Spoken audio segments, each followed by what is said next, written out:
नमस्कार। इस देश में ट्रेंडिंग में क्या क्या आ सकता है? जब एक नाम विनोद, जिसका किसी से कोई सरोकार नहीं है, वो ट्रेंड कर सकता है, तो सोचिए इस देश में क्या मानसिकता चल रही है। पर वहीं 15 करोड़ लोग अपनी नौकरियां खोते हैं और वो ट्रेंड नहीं करता है, तो बताइए उस देश का दुर्भाग्य नहीं है तो क्या है? आज करते हैं नौकरियों के बारे में बात। बने रहे मेरे साथ।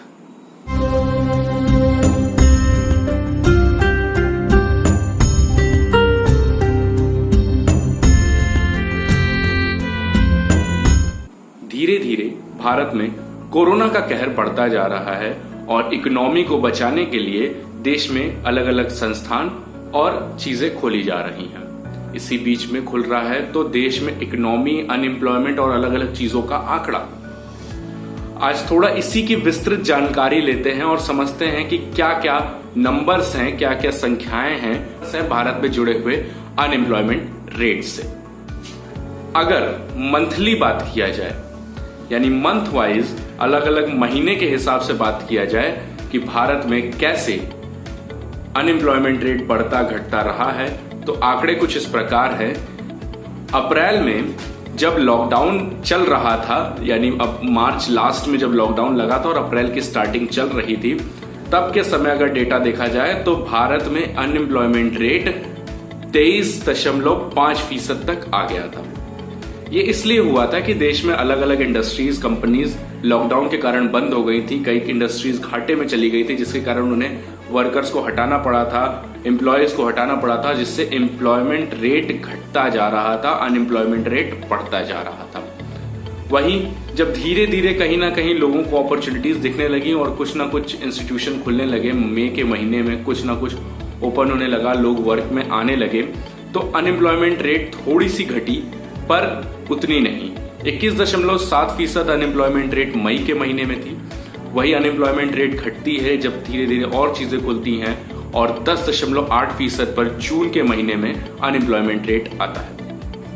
अनएम्प्लॉयमेंट रेट 7.4% पे आ जाता है जुलाई के महीने में और पता चलता है कि हाँ, धीरे धीरे अनएम्प्लॉयमेंट रेट घट रहा है।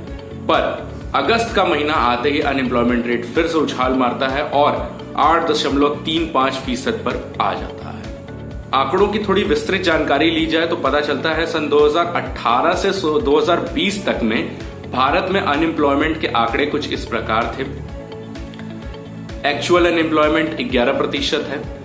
जो भी प्रीवियस डेटा आता है उससे पता चलता है अनएम्प्लॉयमेंट 23.5% थी।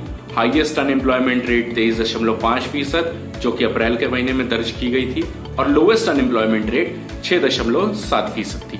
कुछ पैमाने, आंकड़े भी कहते हैं, बताते हैं कि किस प्रकार से एम्प्लॉयमेंट चल रहा है देश में।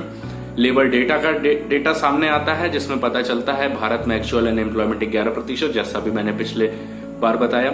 लेबर फोर्स हमारे यहाँ 49.8% है। भारत की जनसंख्या 135 करोड़ के आसपास है। उसके बाद पता चलता है कि रिटायरमेंट की एज 60 वर्ष है। मिनिमम वेज जो हमारे देश में दिया जाता है वो 178 रुपए प्रतिदिन है। और भारत को जब युवा देश कहा जाता है तो यूथ की अनएम्प्लॉयमेंट भी देखना जरूरी होती है, जो कि 23.7% नजर आती है।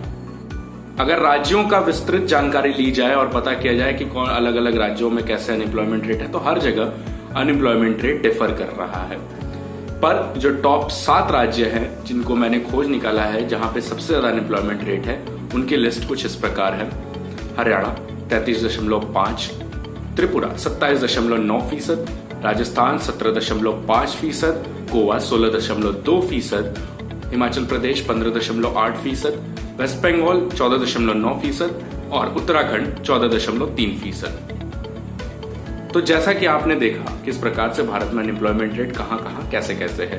अब ये देखने वाली बात होगी कि केंद्र सरकार, राज्य सरकार अपने राज्यों और देश में कैसे अनएम्प्लॉयमेंट रेट पे वर्क करती है, साथ ही साथ कैसे इस आपदा में अवसर खोजती है और प्राइवेट कंपनीज की क्या प्रतिक्रिया होगी इस देश में अनएम्प्लॉयमेंट को हटा करके एम्प्लॉयमेंट को जनरेट करने के लिए। चलता हूं, तब तक धन्यवाद। जय हिंद, वंदे मातरम।